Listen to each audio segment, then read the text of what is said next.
I guess we can go ahead and start. Hello, everybody. I hope you guys are enjoying the convention so far. If you guys don't know, my name is EarthSong9405, and my real name is Ashante Johnson.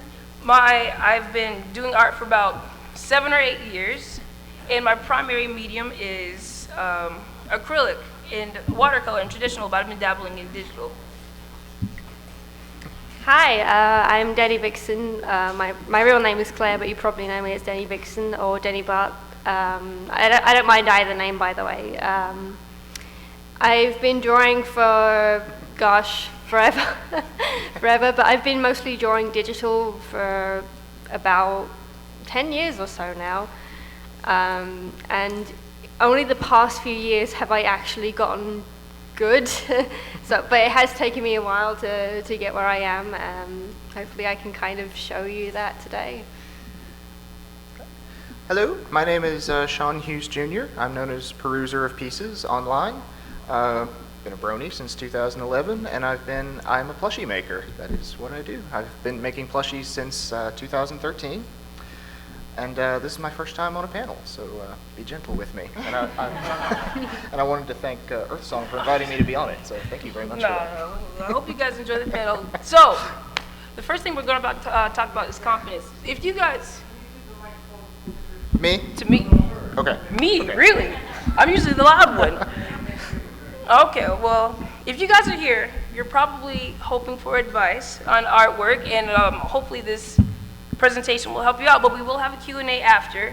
But first, we'll go ahead and talk about some of the main things that, as an artist, we find is probably the most glaring problems, one of them being confidence.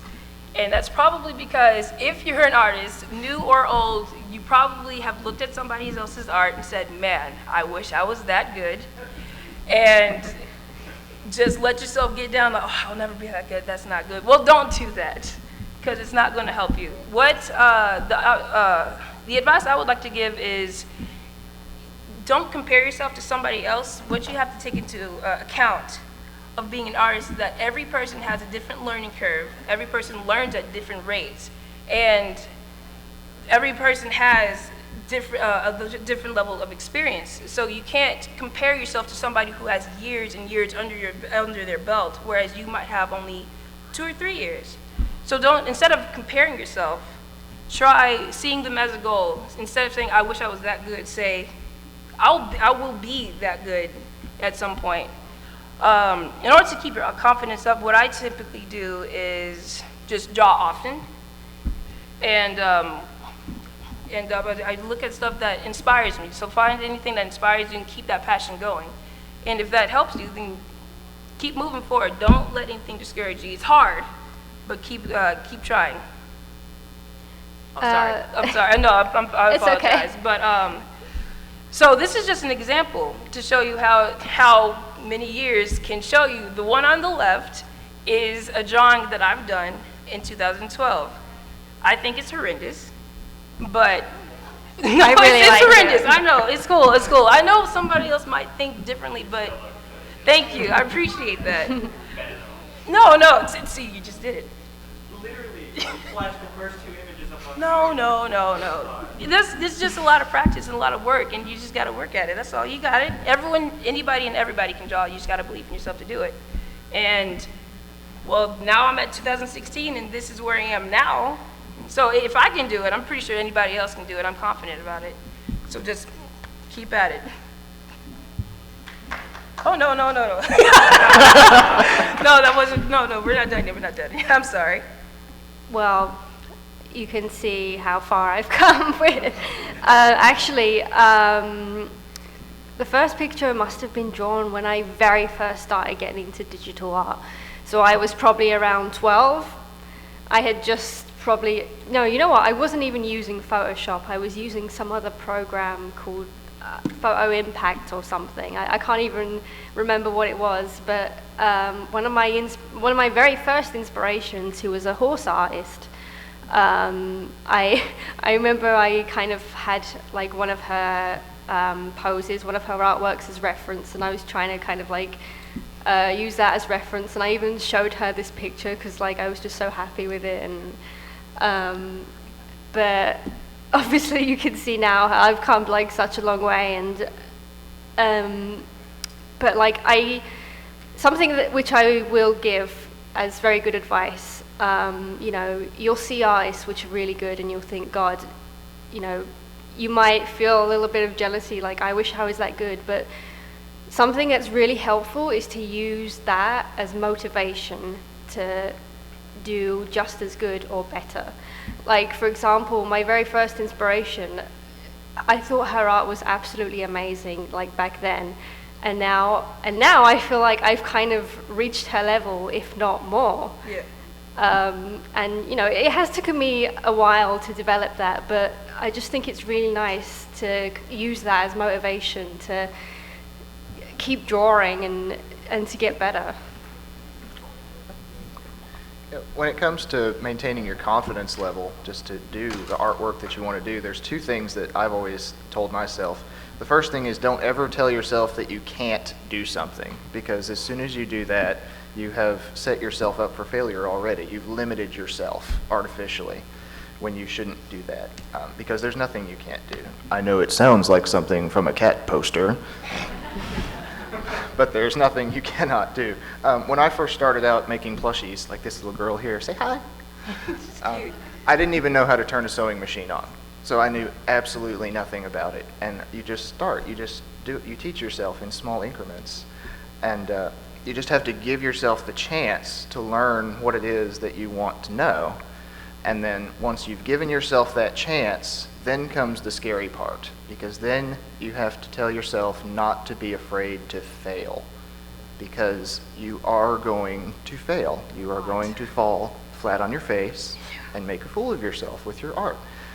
But that's okay, because from your failures is where you're going to learn the most. That's going to be your best experiences, is your failures, is seeing what went wrong with it and what you can do to improve it the next time. The Pinkie Pie that you see on the top there, that was the very first plush I ever made. I cannot take credit for that pattern. That was a free pattern that was on the internet. I started with that, and I made her, and I thought she was great at the time that I made her. And I actually have a story to tell. The second plush that I made, I see a Pinkie Pie. The second plush that I made after that, I saw someone online, and this is going to go with what they were talking about too, comparing yourselves to others unfavorably. Not unfavorably, but what you were trying to say. Yeah. Someone made a really big setup for like a vinyl scratch with a speaker set and a turntable and everything. And I saw that and I was like, gosh, that is so cool. I want to make one like that. I want to be popular just like that guy. So I slaved and I taught myself all these things to do this, and it took me 3 months. I spent 3 months on nothing but this one project, and by the time it was all said and done and I finished it, I was so proud of myself. I thought it was going to be so good. I was going to light the internet on fire, and I was going to be so popular. And then I posted it, and nobody cared. Nobody looked at it. My confidence level took a minor detour off a cliff.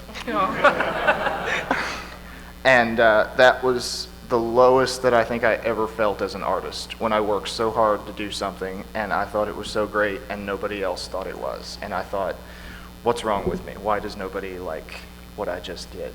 And I almost gave up after that. I came very close to giving up on it. But I realized two things. I realized that, number one, I had done it for the wrong reasons. I had done it not to please myself or to do what I wanted to do. I did it to try to be popular, and I did it to try to copy somebody else, not to follow my own creative vision. That was my first mistake. The other thing that I didn't realize at the time was, while I was spending those 3 months working on all of that, was I had taught myself so many new things that I didn't know before. I didn't know how to hem. I didn't know how to stuff things properly. Everything was all lumpy. I learned so many things. And when I finally came out of my pity party and I looked back at what I had done, I realized, you know what, I really did learn a few things. Let me try to make something else after this. Let me just see what happens. Let me just see where I can take this. And one of the next things that I made was that first Fluttershy that you see up there.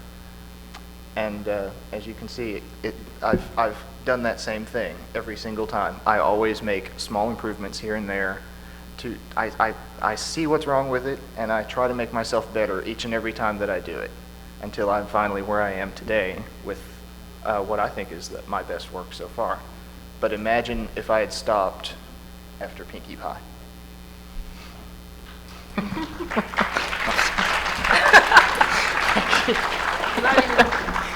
Well, Jesus, bro.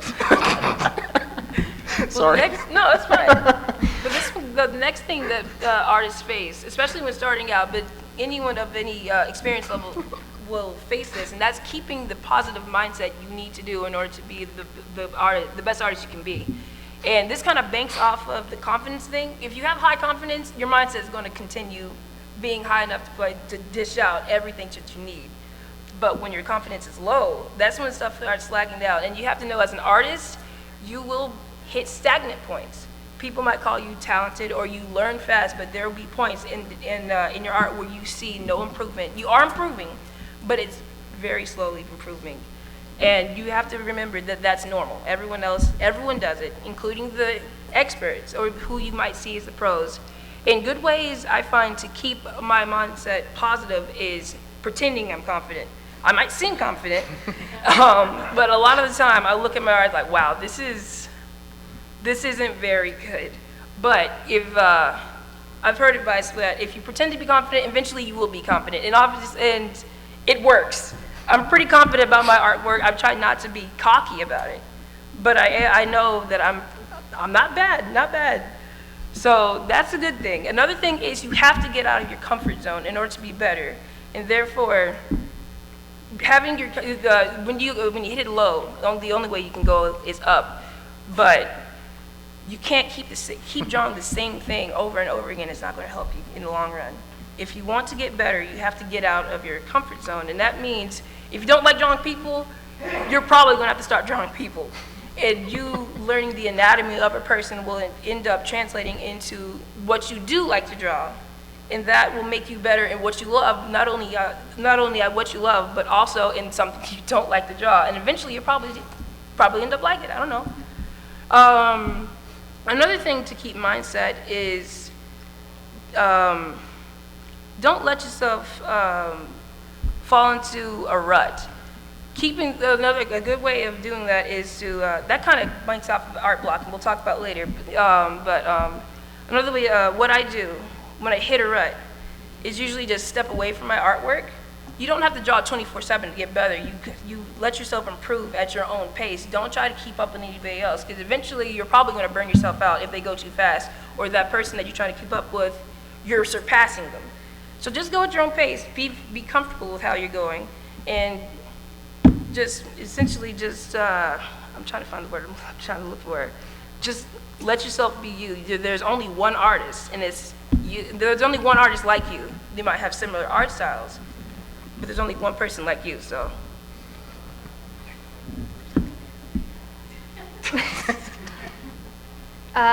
bear in mind that everyone improves at their own pace. You know, it took me actually quite a long while. It took me a number of years to get where I am today.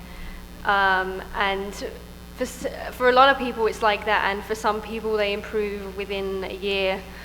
But don't let that stop you from, going on and practicing. And I think something else as well is if you have that passion as well. I had the passion for what I was doing. I was really enjoying what I was doing, and I remember when I started, I knew I wasn't very good, but I knew I wanted to get better, and it was just seeing other artists which, like I said earlier, which motivated me to keep going and things like that. So having inspirations is a very, very good thing, because,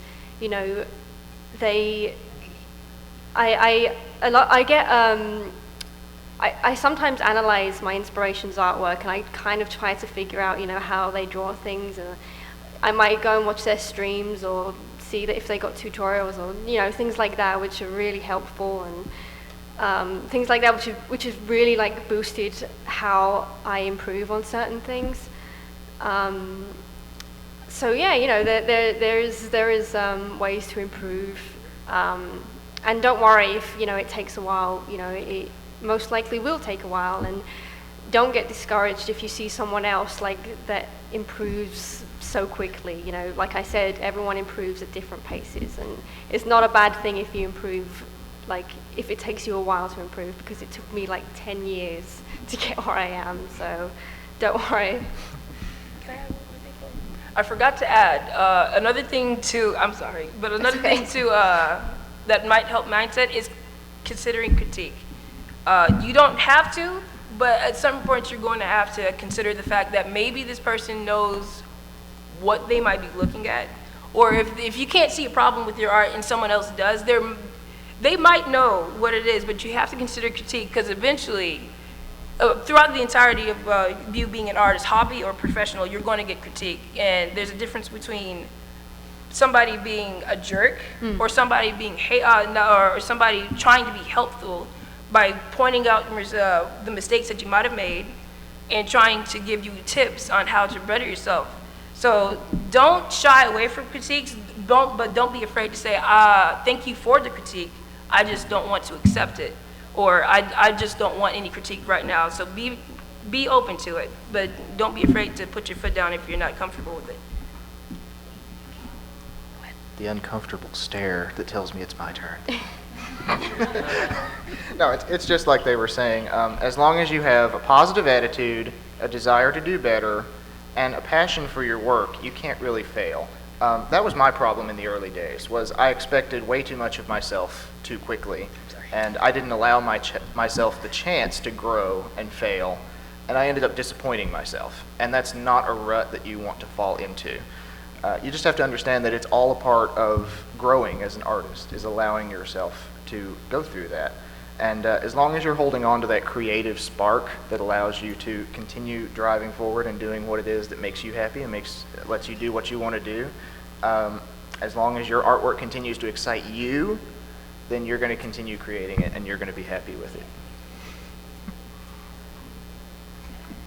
So the next thing that a lot of artists face, it doesn't matter what, I keep saying that, but it doesn't matter what level of experience you are, but art blocks are one of the biggest, if not the biggest problems any artist might face. And that is, if you don't know what an art block is, the general definition is when you come to a point where like I said before, your work starts stagnating. And that is especially when you can't seem to get what you have in your mind onto paper. Or sometimes you can't even think of anything to draw. And to combat this, there's different ways to do it. There are different ways anybody does it. There's no set way.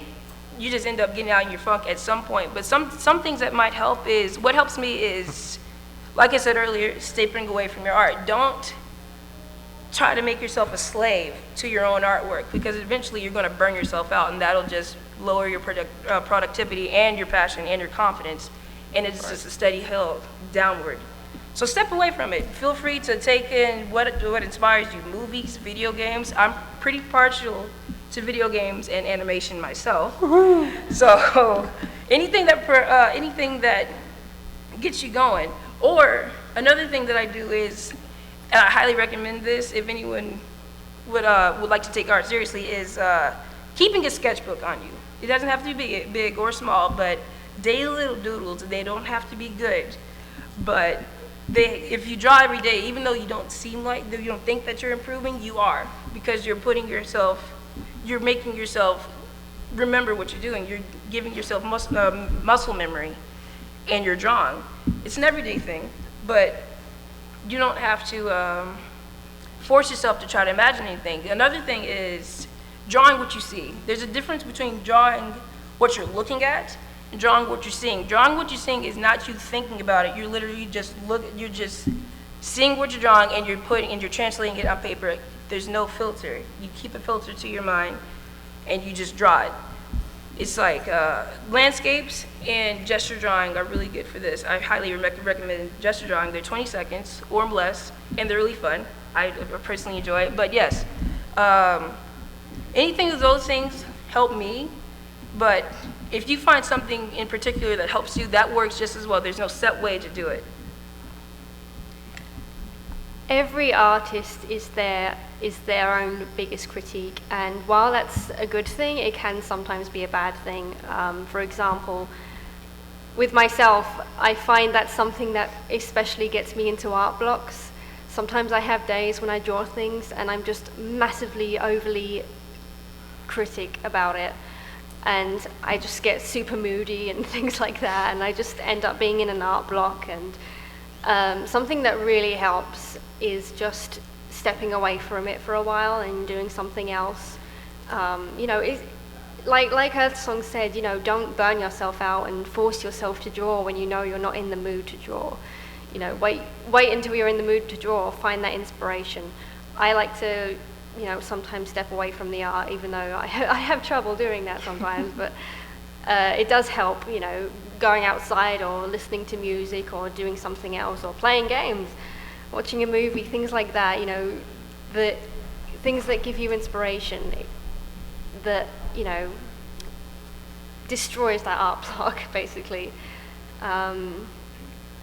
That's the number one thing that I can advise, just stepping away from it for a while. If you're into a massive art block and you feel really critical of anything that you're drawing, just step away from it for a while and then come back, and maybe you'll feel better about it. And another thing is, if you are having trouble drawing something, do not be afraid to use references. I don't know why some people think it's a bad thing. I use references all the time. I've drawn ponies so much that I don't even need references now, but for some things, like when I draw humans, I'm not massively advanced in drawing humans because I don't draw them much, so I always kind of have to have a reference on the side. Like if I need to draw a certain pose, I have to have that on the side so that I can get an idea of how to draw it. It's really not a bad thing, and it really helps, and it really helps you to improve as well. Yeah, art blocks are real. They suck, and they really suck. Yes. And if plushie making in particular is what you're wanting to get into, what's different about them is a lot of what I would call the artistic part of it is all at the pattern making stage, because your pattern is your final product. Unfortunately, you can't see your final product until you've spent about 5 hours putting it together. So you have to not only put it together just to see what it looks like, and then you can finally start to make some revisions to it. And after you do that twice, 3 times, 4 times, and it still doesn't look right, you tend to get very frustrated, and you want to throw it against a wall. And like they were saying, you have to step away from it for a while when you get to that point. When you start to get frustrated with your own work, that's not good. You're not going to be productive at that point anymore. You need to either step away, find something that inspires you, just like they were saying, or just do something simple. Do something that's still related to what you're doing, like drawing, or make something plush. Just do something simple or silly or fun. If you could go to the slide. A couple of things that I've done on the left there. That is just a pile of plush boulders. I literally just made. It's a pile of plush rocks, for God's sake. That's all it is. But it's all I felt like doing one day when I didn't feel like working on anything big and complex. And it helped. It sounds really silly, and that's what I ended up with. But it helps, whatever it takes. And another day on the other side, that's just a sewing machine cover. Just quick, simple, took like half an hour.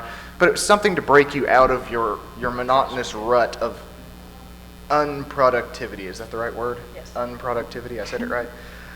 Just do something a little bit different, take a break from it, come back to it. Don't burn yourself out, like they said. Yeah, example of me doing something different.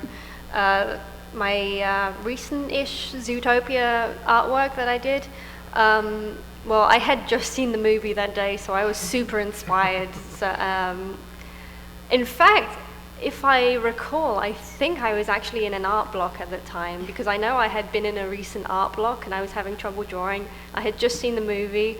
I was like coming out of the cinema, and I had heard this music like on the radio, and that's where the idea for this picture came in. So things like that. Sometimes inspiration just pops out of nowhere, and this is an example of one of them. And it's just a great feeling when you actually finally get that inspiration back. And don't be worried if it takes a while. You know, I don't know, I've had some very long art blocks and some very short ones, so don't be worried if it takes a while to get back into it. You know, work at things at your own pace. The example I would like to do is something that my college professor has told me, and I really like this piece of advice, and that is, there's no such thing as a bad drawing. You might think it is, but it's not necessarily a bad drawing because you're still improving despite the fact of what you might think of it. And what I would like to, during an art block, a good thing to do would be to, first off, don't throw away any of your old sketches. Just keep them. Even if you don't like them, don't throw them away. Because eventually you might find what you might think is an idea, well, it's a bad idea then, it turns out to be a good idea in the future. Like this. The one on the left is something I did when I was in an art block. And this is one of the sketches I considered not very good, but I still liked it enough to keep it. I didn't think the idea was working, but I still tried to work with it, and it didn't, so I kept it around to see if I could work with it later. And eventually, it became the one on the right. I used her body movement as the basis, but I worked around with what I really wanted, and that really popped out. Well, this, I really like her, how she came out. But like Denny said, inspiration comes out of nowhere. Don't expect it to. There's not a real time for you to expect it, but when it hits you, you know. And you can't really force it either. No, you can't. So just let it happen. Don't be, I know it's frustrating, but let it happen. It's going to happen eventually. So finally, we got commissions. And that's probably one of the biggest boons of being an artist, especially when you want to be a serious artist or make a little cash off of your art. And you think, okay, I'm good enough for this. Let me go ahead and try to take commissions. It's hard to get started on commissions. It is, especially if you don't let yourself don't put yourself out there. You have to put yourself out there for one, but commissions it's a mixed kettle. You can price it however you want, but the main things you gotta focus on when you're pricing your commissions are how much you think your time is worth, how much you think your artwork is worth, and what you're willing to do and what you're unwilling to do, and how much time you think, how many slots you want, and how much time you think is going to take you to finish that commission. Commissions in general, when you're an artist, people are paying for your money. People are paying. I know, that was a terrible mistake, and I apologize for that. But people are paying for your time, and your time is valuable despite your level of skill. You're giving somebody your time of the day, which you can spend doing something else, something that you really enjoy. And art might be one of them, but maybe you're doing commission you might not really want to do. So you have to take that in consideration. If you do, a good baseline is, despite your skill level, you should be paid minimum wage, at the very least, an hour. And you got to also consider the materials you use to do the artwork, and the detail of the character and how much detail you put into your in commissions. That takes time. So please, if you're going to do commissions, make sure you're at least being fair to yourself. Don't be unfair to yourself, despite people saying, "Oh, well, that's a little too much." They might be just cheap. So, but consider your time. Your time is very valuable, despite it all. Another thing is what you're willing and what you're not to do. What you're willing to do and what you're not to do, that depends entirely on you. But don't feel pressured to do something you are not willing to do, even if that person is giving you maybe a fair sum for it. You don't need to force yourself to please somebody else, because I'm a firm believer of commissions should be very fun. And if you're not having fun with commissions, you're probably not going to do the best job you have. And that's a waste of time on both your part and your client's. So you have to make sure, if you're unwilling to do something, don't do it. Just bottom line. Even if someone asks for it, just don't do it. If you're willing to consider it, let them know, but you don't have to decide right then and there. You also have the right to say, no, I don't want to do that commission, even if you said, I'm willing to do this. But if you're not comfortable with it, or you simply don't want to do it, always remember that you have the right to say no. You are the artist. That is your time. And if you don't want to do it, or if you cannot do it, just tell them no. And if they make a fuss, then they obviously don't respect you as an artist. And here's an example of some of my prices. This is all based on how much time I work on a commission and what materials I'm using. For traditional art, it typically ends up being more expensive, given that I have to go out and actually pay for my materials, and a lot of times people want the original artwork of it. So if it's just a sketch, it depends on what it is, but it usually takes about 30 minutes to an hour for a sketch, and then it takes longer for a traditional color, especially with something like this, which isn't shaded or has no background. So these are just examples of how I price it. These are, they're not too, I wouldn't say they're too expensive, given that I'm still, I don't want to make it too, you know, too, thank you, pricey. I couldn't find the word. I don't want to make it too pricey. Like I said, you have to value your time, and if you don't think you want to do it, or if you don't feel like doing it, don't be afraid to say no. Digital commissions are usually cheaper for me because I blow through it pretty easily, and you can Control Z really easily. You can't do that with traditional art. So that's why my prices are cheaper for digital. But these are just examples, and don't be afraid to ask other commissioners, commissionable artists who have done this before. Don't be afraid to ask them advice for this, because they've done it for a while, and they might know a little, they might give you some insight on what you could do in order to help you set a price line. If you're having trouble actually getting commissions from people, then you should definitely try to find ways of advertising your art more. Maybe you need to draw more, or maybe you need to advertise your art more. For example, on DeviantArt, there's a lot of groups on DeviantArt, and if you submit your artwork to groups, more people see it, like people that are following the group see it, and you are more than likely to gain more followers. I allow people to ask me if they want me to promote something, you know, and I usually retweet it. I really don't mind. It doesn't take a second just to retweet something, like someone's commission prices or something. I really don't mind. But yeah, these are my commission prices. I mean, I also try to bear in mind what people might be willing to pay and things like that. And the one on the bottom left is an example of, I call it a type 4. I have different types. And this is a type 4. It's the one with the colored, shaded, and background. And the reason why it's pretty pricey is because drawing backgrounds usually takes quite a while for me. And, you know, I am not massively experienced in drawing backgrounds. You know, there's so much to backgrounds, and depending on what someone wants, you know, it might take me quite a while. There's been like some drawings that have taken me like days because the backgrounds have been so detailed. So that's why they're usually pretty pricey. The type 3s, you know, they don't really have any detailed background. It's just, you know, texture and things like that, so they're obviously less.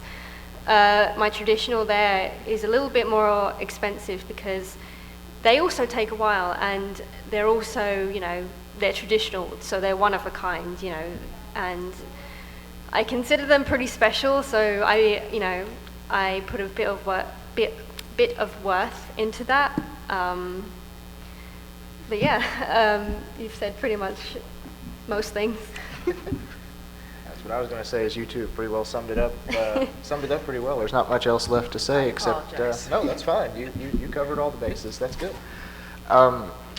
When it comes to plushies in particular, because they do take a lot of man hours to make for each one, which is why a lot of people are often surprised at the price of them. But also the cost of materials is pretty costly for each one too. For each of my girls, my big girls are about 17 inches tall. That's what the rainbow dash up there, she would be one of those. And I figured it up for the cost of materials, it's usually about $60 per pony. So when somebody comes up and they're like, hey, would you like $50 for this pony? That's not even covering your cost of materials, much less your time. And when you factor your time into it, I work for about minimum wage, is what I usually end up taking home from each one. I'm lost. YouTube literally covered everything as far as pricing goes. The only thing I've left to say is people love choices. Give them lots of choices to choose from as far as what you're willing to offer, and you'll find that more. Because some people are willing to pay more than others, and some people just can't pay the higher prices for the bigger things, more elaborate things that you have. The biggest things that I have right now are, like I said, the big girls. And then I have fillies, which are a little smaller, use a little less materials, take a little less time to make, so they're a little bit less. And now I've got the little bitty girls like this for about half the price. And one thing too is whenever somebody wants clothing on a plush, something I don't think is usually realized a lot of time is sometimes the clothing can take just as long as the plush itself. Don't undervalue your time on that either if you plan to offer that as a commission option. Like they said, your time is just as valuable. Yes. Yeah, I just wanted to add something which I've completely, no, I remember. Just a quick advice for if you write out your commission prices is to have a list of things, letting people know what you are able to draw and what you're not able to draw. For example, on mine, I have like a list of things, I draw any animals, I draw mythical creatures, I draw ponies. But one of the things I have on there which I don't accept as commissions are humans, because at the moment, although I do draw them, I'm not 100% comfortable with drawing them because I still feel like I need to improve with drawing them. So I don't want to mess up someone's commission, so I want to wait until I improve with that before I add that to my commission list. Well, that is the end of the presentation. I hope some of it was helpful at the very least, and we will be allowing a Q&A if any of your questions were not answered. So, thank you.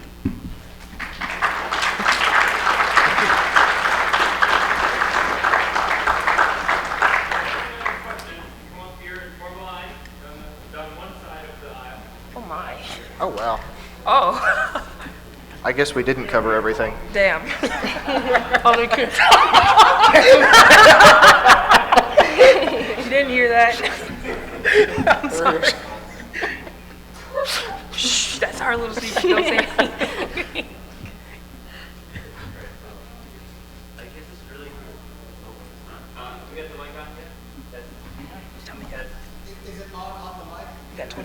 It is not, okay. Now it is on. Yes. Sorry, my bad.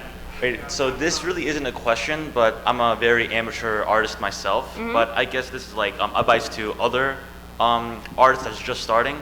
They have questions like, oh, should I buy a tablet? Like, should I get sketchbooks? Because should I start notebook paper, computer paper, everything on that? Because I'm a fan fiction author myself. Yes. So I know the criticism about that and everything, but for very new people, they don't know how to really handle that, and with with starting out, that's really tough for people.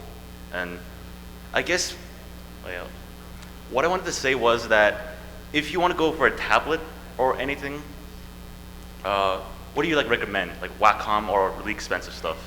If you're just starting out, I would recommend a cheap one. Yeah. Because you're not sure whether you're going to get into art. I'm always drawing, so I have a Cintiq. But at first, I had a tablet, and it was a very cheap tablet, And if you've just started out, or if you know that you don't draw much, then I would definitely recommend getting a cheap tablet. Is it specifically for digital or for any of them? Well, I myself am going to digital a lot, but Okay. I do have a bit of experience of paper and all that stuff. But Okay. yeah. For me, it's more so along the lines of, even though the flashy materials might seem like they can better your art, in the end they don't.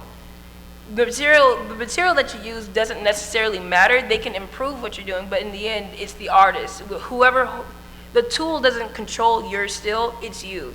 So regardless of what you're using, don't bank so much of the quality of your art on the materials. It depends on the artist. Yeah, that I know. It's just that I know that myself. I just Yes. want other artists who just started Anything know that I can recommend? Yeah, to them, because like, I know like a bit, because I already have a really cheap, like, I don't say it's cheap, but it's like $80, $100 kind of tablet, which is like a good price Okay. for it. So I was thinking that since you're much more experienced than me, they could give them a bit more advice than. I got you. I personally prefer a tablet, only, not a tablet, excuse me, a Cintiq. I love them, but that's mostly because I'm primarily traditional artist, and myself moving from traditional to dabbling into digital, it was a little hard drawing with facing the screen with my hand over here while I'm so used to looking at what I'm drawing. So if you'd rather look exactly at where you're putting your pencil, a Cintiq would be good. The only problem is the price. They're very expensive. That's Yeah, why I I know that usually myself way too. advise people who draw a lot to get Cintiqs because, Yeah. you know, the price, and if you're drawing a lot, then obviously it will be worth it. So, There's a Samsung tablet that has as sensitive a pen, Okay. and it's like $300 or $400. Well, bada boom. There you go. I guess my also other advice to other artists is to start on paper, get a decent sketchbook, and start on that instead of diving straight into digital art. Because I've seen a lot of people go straight into that and kind of burn out quickly. It's way different. Yeah. Thank you. thank you. So how do you buy / sell commissions? Like, how does that work? It can be as simple as just advertising it on like your DeviantArt page or But, something how like do that. actually, like, if you want to buy a commission, how do you like buy it? Oh, how do you buy a commission? Like, how if you want to commission an artist? Yeah, like, if you, yeah, Do you mean like how do you actually do the transaction? yeah. I use PayPal Yes. online. That's what I use almost exclusively. Same. Same. Yeah. And the thing with PayPal is, I mean, you send out invoices. Well, that's how I do it, and it's kind of a more safer way, I guess. And plus, PayPal is safe, so it's what a lot of artists use. I think pretty much every artist uses it. Yeah, PayPal's pretty universally accepted no matter what it's used Yeah. for. That's the safest way to go about it, I think. Like the process of like buying a commission, how to, Oh, if you're, are you trying to buy, commission an artist? well, like, yesterday I got a coupon for a free commission, but I don't really know how to do it. Like, I don't know how to, never bought a commission before. Okay, well, the main thing is you need to find out how that commission, that artist prefers to be contacted, and contact them through that. It's either through email, or if you're on DeviantArt, through notes. Sometimes I allow comments myself, or wherever else. But make sure you know how they prefer to be contacted, and just let you don't have to be friendly or anything, but preferably. but if you would like to just get straight to the point, just be like, hi, I would like to commission you this. Just tell them what you want, and they'll tell you a price. And if you're not comfortable with that pricing, as a client, you're free to say, I'm not comfortable with that. I just won't pay it, and move on to the next artist. Yes, please. Have a reference, please. Absolutely, Yes, please. So I just so basically just ask them what I want them to draw, and they draw it for me. Yes. Yeah. Yes. Okay, thanks. Yeah. First, I have to ask, because everyone's thinking it, are those boulders for sale? They were for sale at BronyCon 2014. If anybody dare wants one, sorry, if anybody wants one, if they really want one, I will still make one. They're a piece of cake. Yay. Yeah. I'm sorry, say that again. Well, that way they can play camouflage.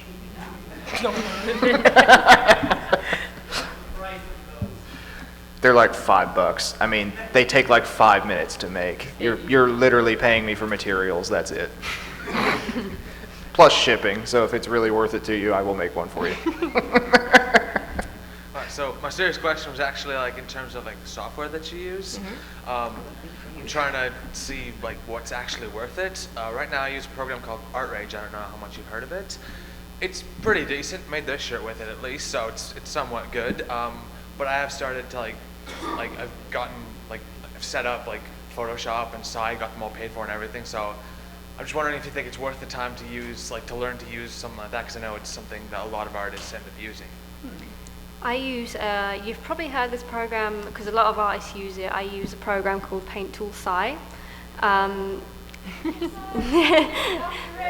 Yay! It's not very expensive, so you know, it's pretty easy to get. I use it because Photoshop is good for editing, and that's what I use it for, but Paint Tool Sight is very good for actual drawing because the brush strokes are very smooth, and you know, there's different brushes that do different effects and things like that. And I just find it very, very useful for a number of things in terms of like art and things like that. And like I said, Photoshop is better for effects. You know, I barely use Photoshop for just drawing. Sometimes there's some drawings where I don't even touch Photoshop. If it's a drawing with backgrounds and things like that where I know I'm going to change the lighting, then obviously I'm going to use Photoshop. If you're interested in knowing other programs that I use, there's this program that I use called Google SketchUp. And what that is, there's like, it's kind of like a 3D program where there's like 3D models in it and things like that. You can even download models that are made. Sometimes I have models there, like even just like shapes and things like that. And I use it to kind of like get an angle of something to help me draw backgrounds. And it's very helpful with things like that. So yeah. Google SketchUp. Yeah. Also, Adobe isn't fair. Yeah. Next question. Sorry. I need some time to respond or I'm going to say something stupid. No. I know. So, there's a pattern, correct, you said, when it comes to inspiration. You can't force yourself to think when you're looking at the screen. But I think I get it. When you look away for 30 seconds, it's like that's when the ideas come in. Not correct? really. Well, example, 30 seconds. Inspiration can take a while to come back, you know, and like I explained earlier, it can just like hit you like anytime. Like I was saying, when I just came back from watching Zootopia, inspiration just hit me. I just wanted to draw so much.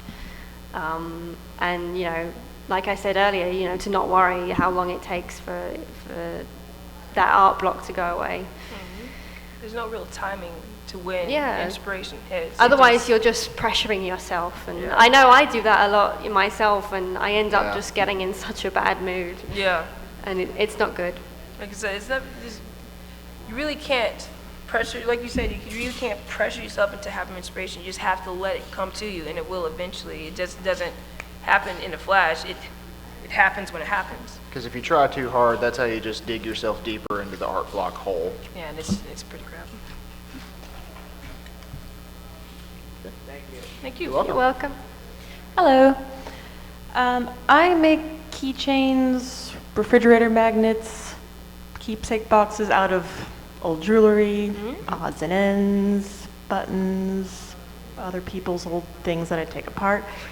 As such, it gets pretty inconsistent as far as how much something costs, how long it takes to make, how big it is, etc. In your opinion, should I be sort of consistent across the board as far as pricing goes, and hope everything just averages itself out, or should I be more loyal as far as pricing goes, even though it might not look right? If you're making like a whole set of like sort of like the same thing, like you said, you make keepsake boxes, for instance. Like if you've got they're rarely even a little bit alike. Not even in like size or amount of decorations on them or anything like that. Maybe. What I was gonna say is if like you have like 3 keepsake boxes that you made, and they might all have like different decorations on them, but roughly they're pretty much the same. It wouldn't make sense to have one be like $50 and another be like $100. You want to try to maintain some element of consistency there, or people are going to call you out on it and ask you why, and you're probably not going to have a good answer. Because I've kind of run into that too with clothing for the ponies sometimes.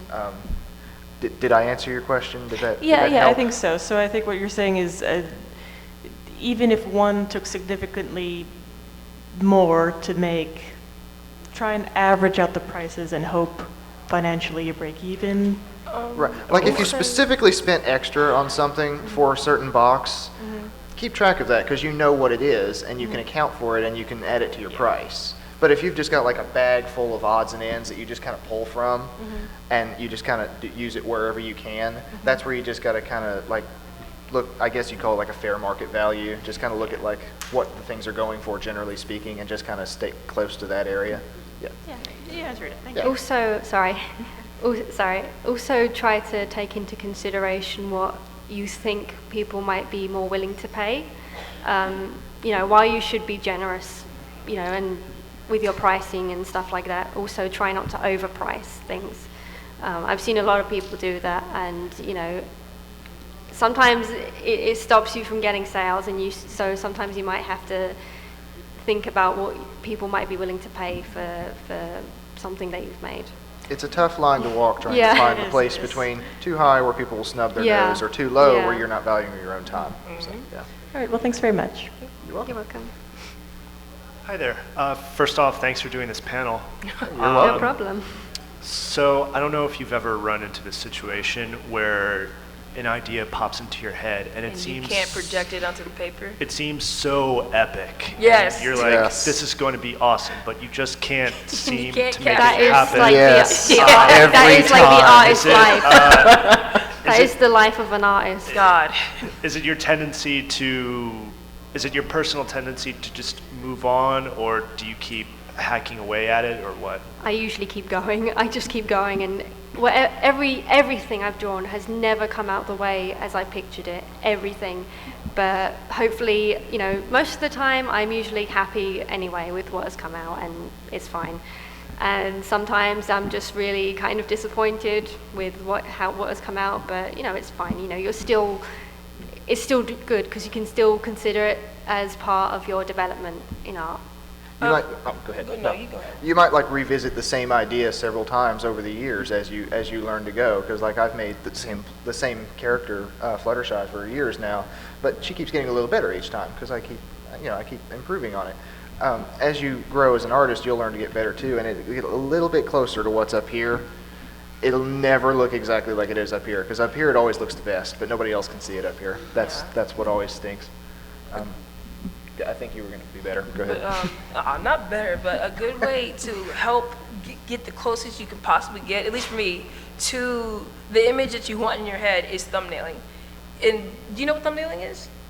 Yes. Okay, well, thumbnailing will really help you because you won't continuously hack away at something. Some of these people might not, though. Oh, I'm sorry. I don't, It's actually. like I was hoping you would drawing explain. really small. Like if you've got a picture in your head, draw it really small. Exactly what it sounds like. Because sometimes drawing really small is, much better. helpful. And you don't have to draw it in detailed or anything, just draw Yeah. very roughly. And it helps you kind of like get the composition right in your head. Yes. I actually don't do that, but I probably should try that. No, it's fine. It's fine. It's whatever you feel most comfortable with. I personally like thumbnailing only because, like she said, it's a good way to get the composition that you want without as much time or effort.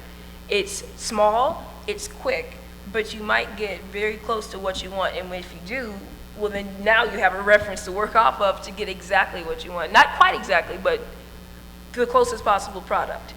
So I would recommend thumbnailing, but if you don't think that helps and it doesn't for you, then find your own method. Because eventually you'll be able to reach that goal. Okay, cool. Thanks. Cool. I just want to know if there's only 5 minutes left, so we Oh don't my. go through all the questions about like. First, are you guys? Yes. So just like pick one of you guys. Okay. Quick answers.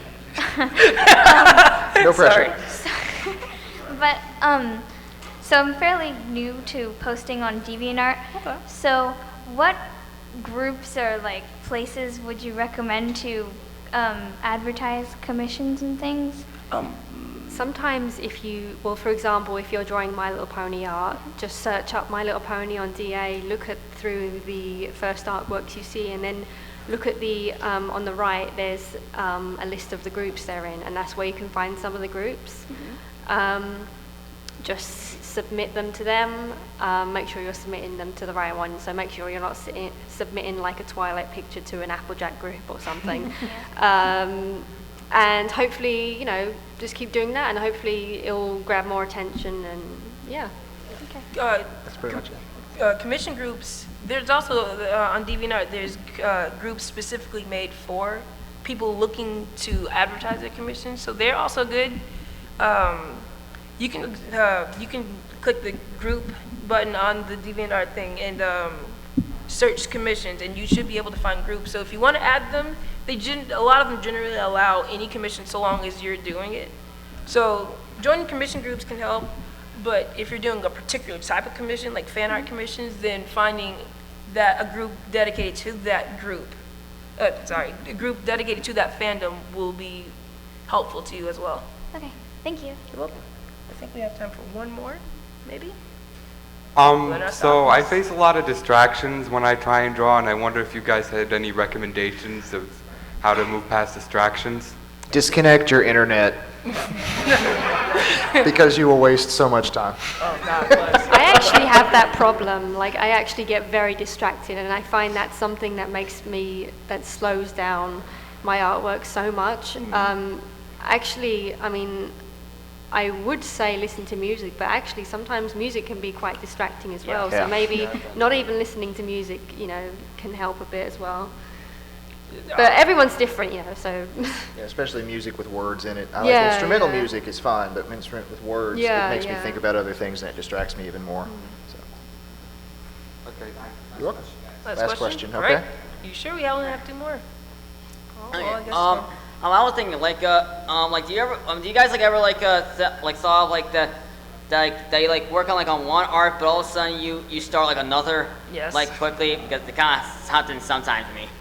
I mean, like, it kind of happens sometimes. It's yeah, I have like so many ideas. I want to get them all like all done. At the same time? Yeah, it's like it's just right now it's just taking time. I gotcha. Yeah. I mean, I have a whole comic I want to draw, but I've got so many other things to do, and it's just very frustrating that the only thing you can do is just do one thing at a time. Yeah. Okay. There's not much Yeah. multitasking going on for art. You will get distracted, and you will get derailed from your original idea, but that's okay.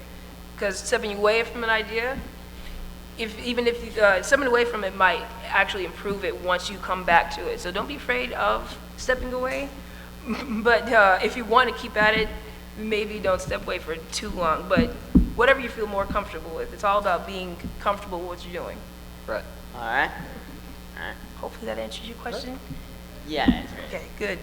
And I guess that's the last question. If anybody has any more questions, I'll stand outside and wait if anybody wants to talk to me, or if not, I'll just wave goodbye as you go to your next panel.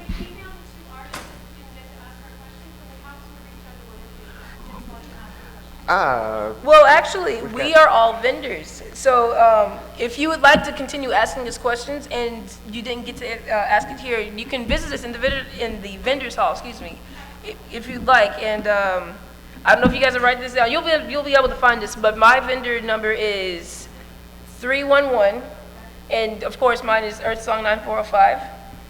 Mine is 412, and I'm Denny Vixen.